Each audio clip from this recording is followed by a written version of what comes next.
Shalom, saudara yang dikasihi Tuhan Yesus Kristus. Selamat pagi, salam sejahtera buat saudara semua dimanapun saudara berada. Damai dan sukacita oleh Roh Kudus melimpah senantiasa dalam hati dan kehidupan saudara semua. Sebelum kita mendengarkan renungan firman Tuhan, mari sama-sama kita berdoa.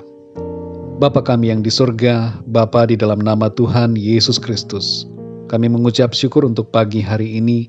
Kembali kami bangun dengan kekuatan dan kesehatan dari Tuhan. Dan kami percaya hari ini ada berkat Tuhan yang Tuhan sediakan bagi kami. Engkau mencukupi segala apa yang menjadi keperluan kami. Terima kasih ya Tuhan. Pada saat ini kami mau mendengarkan kebenaran firman-Mu. Berbicaralah kepada kami. Berilah kami telinga seorang murid, untuk kami dapat mendengar suara kebenaran firman-Mu. Terima kasih ya Tuhan. Terpujilah nama-Mu. Dalam nama Tuhan Yesus Kristus kami berdoa. Haleluya. Amin. Saudara yang dikasih Tuhan, ayat renungan kita pada saat ini terdapat di dalam Matius 13 ayat yang ke-58. Tertulis demikian, dan karena ketidakpercayaan mereka, tidak banyak mujizat diadakannya di situ. Saudara yang dikasih Tuhan, ketika Tuhan Yesus tiba di tempat asalnya, yaitu Nazaret, Ia mengajar di rumah ibadat orang-orang Nazaret dan membuat mereka takjub dengan segala ucapannya.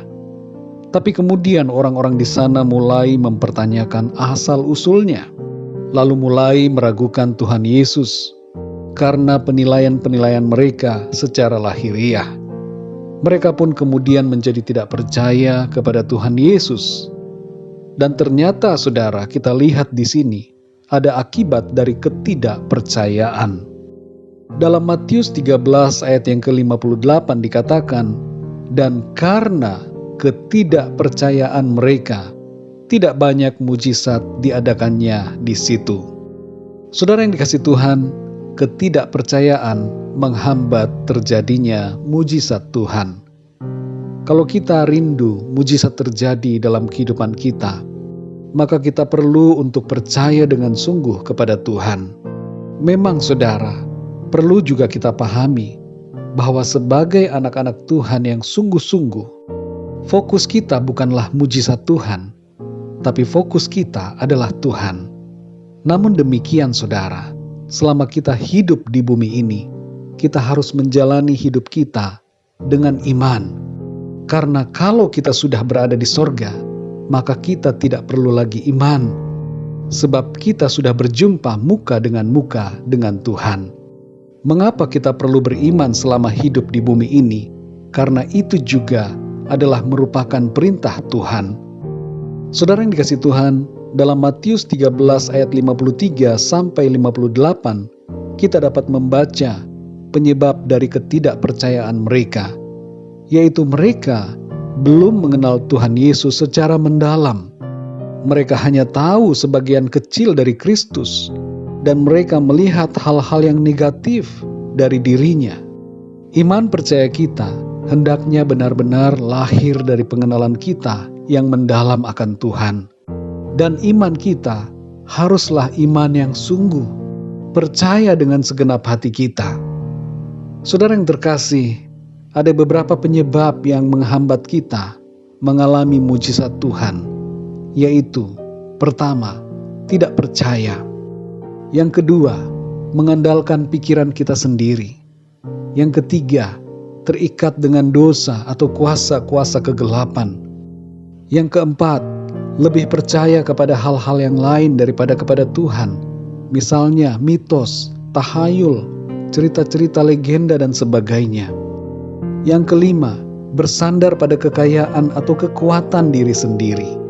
Yang keenam, kesombongan atau keegoisan. Dan yang ketujuh, tidak sabar dalam menantikan waktu Tuhan.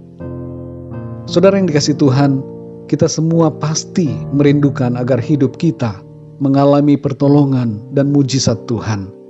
Salah satu kuncinya yang harus kita miliki adalah iman percaya yang sungguh kepada Tuhan.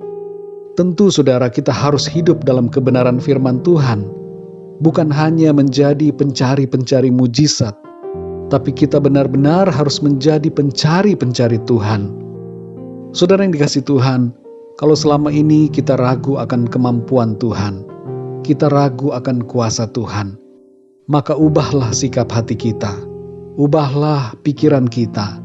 Percayalah bahwa Tuhan sanggup melakukan segala perkara.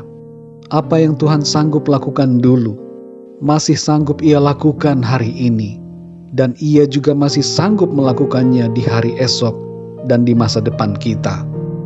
Dalam Lukas 18 ayat yang ke-8 tertulis, "Aku berkata kepadamu, Ia akan segera membenarkan mereka.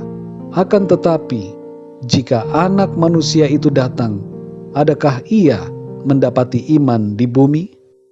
Konteks ayat dalam Lukas 18 ayat 8 ini adalah Tuhan Yesus menyampaikan sebuah perumpamaan yang bermakna agar kita tidak jemu-jemu dalam berdoa, beriman dan berharap, karena Tuhan akan menjawab setiap doa dan mengadakan pertolongan bagi kita. Selama kita hidup di bumi ini, jangan sampai kita tidak memiliki iman, jangan sampai kita tidak punya pengharapan, dan jangan sampai kita tidak sabar dalam menantikan waktunya Tuhan. Percayalah saudara, bahwa Tuhan Yesus sanggup untuk menolong, sehingga apapun yang kita butuhkan, yang sesuai dengan kehendak Tuhan, menjadi nyata dalam kehidupan kita semua. Saudara dan saya akan mengalami mujizat-mujizat Tuhan. Kita akan mengalami pertolongan demi pertolongan. Dan itu sudah kita alami di masa yang lalu, dan kita masih alami di hari ini, dan terus kita alami mujizat dari Tuhan setiap hari. Mari kita berdoa saudara. Bapa kami yang di surga, Bapa di dalam nama Tuhan Yesus Kristus, kami mengucap syukur untuk firman-Mu yang sudah kami dengar pada saat ini, yang mengingatkan kami agar kami terus memiliki iman percaya yang sungguh kepadamu. Selama perjalanan hidup kami di bumi ini, Engkau menghendaki agar kami terus beriman, berharap dan hidup dalam kasih.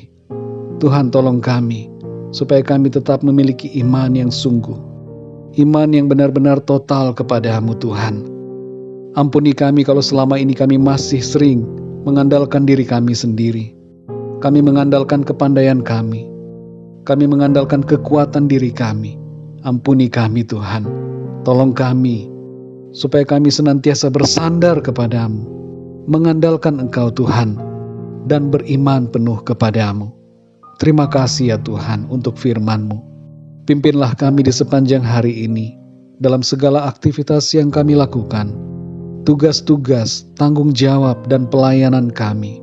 Semua apapun yang kami kerjakan pada hari ini, biarlah itu semua menyenangkan hati Tuhan. Bagi setiap dari kami yang sedang mengalami masalah dan persoalan dalam kehidupan, biarlah Engkau ya Tuhan menjamah dan memberikan jalan keluar, pertolongan yang ajaib bagi setiap kami.